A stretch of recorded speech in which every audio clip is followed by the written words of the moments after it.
Vous pouvez imaginer des personnes avec qui vous partagez vos rêves. Forcément, ils peuvent ne pas être d'avis avec toi, mais ne te manifestent pas cela. Et parce que tu leur as dit, tout échoue. Tu vois, le passeport ne sort pas. Quand bien même le passeport sort, le plus difficile c'est le visa. Le visa, c'est compliqué. On renvoie sur renvoi.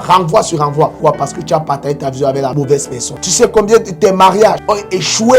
Parce que tu as dit à la mauvaise personne. Parce que tu as partagé ton rêve avec la mauvaise personne.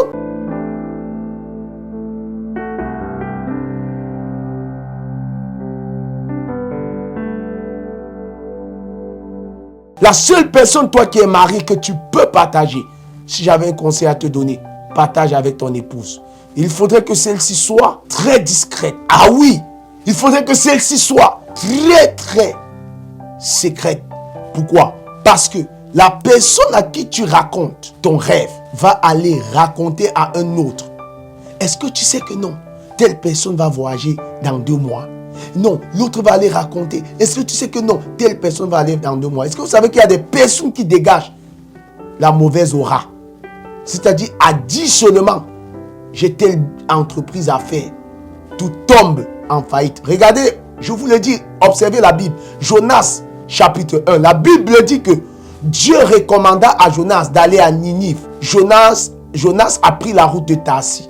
Sur le chemin, à cause de Jonas, Dieu a fait souffler le vent. Les passagers ont perdu. On a jeté des stocks de conteneurs de riz. Imaginez-vous un homme d'affaires qui voyageait avec Jonas. Se retrouvé en ruine. Est tombé en faillite à cause de qui? De quelqu'un. Vous voyez? Vous pouvez imaginer des personnes avec qui vous partagez vos rêves. Forcément, ils peuvent ne pas être d'avis avec toi, mais ne te manifestent pas cela. Et parce que tu leur as dit, tout échoue. Tu vois, le passeport ne sort pas. Quand bien même le passeport sort, le plus difficile c'est le visa. Le visa, c'est compliqué. On renvoie sur renvoi. Pourquoi? Parce que tu as partagé ta vision avec la mauvaise personne. Tu sais combien de tes mariages ont échoué? Parce que tu as dit à la mauvaise personne. Parce que tu as partagé ton rêve avec la mauvaise personne. Aujourd'hui, tu es devenu l'homme de toi-même. Parce que tu as raconté à la mauvaise personne. Je suis venu te dire, Jésus peut te restaurer. Je suis venu te dire que Jésus peut te restaurer. C'est encore possible. C'est encore possible avec le Seigneur Jésus. Écoutez, même Jésus n'a pas partagé sa vision, sa crucifixion et sa résurrection avec n'importe qui. Il avait 12 disciples, mais il a partagé avec 3. Il leur a dit, ne parlez pas de ça.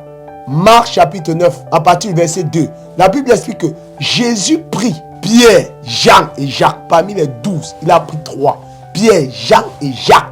La Bible déclare que Jésus alla à la montagne de transfiguration avec eux. Ils ont vu comment est-ce que Jésus s'est transfiguré. C'est-à-dire, la gloire de Dieu était sur lui. Ils ont écouté des voix. Après qu'ils aient écouté, quand ils sont descendus de la montagne, j'extrapole, vous allez les lire pour ceux qui sont chrétiens. Marc chapitre 9, le verset 2 jusqu'au verset 9. Par là, la Bible déclare, quand Jésus descendit avec eux, Jésus les recommanda de ne dire à aucune personne, c'est-à-dire que même les autres disciples qui les ont laissés en bas pour la montagne, Jésus leur a dit, ne partagez pas cette vision avec eux. Ne leur dites rien jusqu'à ce que le Fils de l'homme soit crucifié et ressuscité. Vous comprenez? Ils étaient 12, mais 3 savaient que Jésus était le Messie. 3 savaient que Jésus allait ressusciter. Vous pensez que Jésus, lui qui était Dieu, il ne l'a pas fait. Toi qui es chrétien, le païen est plus avisé. Observez bien, vous pouvez les haïr dans vos familles parce qu'ils ont voyagé, ils ne vous ont pas dit. Non, ne les haïssez pas. Ce n'est que normal. On ne partage pas sa vision avec n'importe qui. Sachez que vous n'êtes pas la bonne personne. On a un cadre restreint. Écoute, plus ton cadre est restreint, moins tu as des problèmes.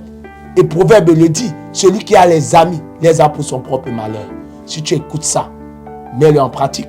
Partage, publie, quel que soit l'endroit où ce message se fera retentir. Soyez puissamment bénis et revenez. Jésus va vous consoler. Jésus a une destinée meilleure pour vous. Soyez puissamment bénis. Shalom, shalom. Retrouvons-nous au prochain épisode. Que Dieu vous bénisse. Suivez les programmes du ministère du Salut en continu sur nos plateformes Facebook et YouTube. N'oubliez surtout pas de liker et partager.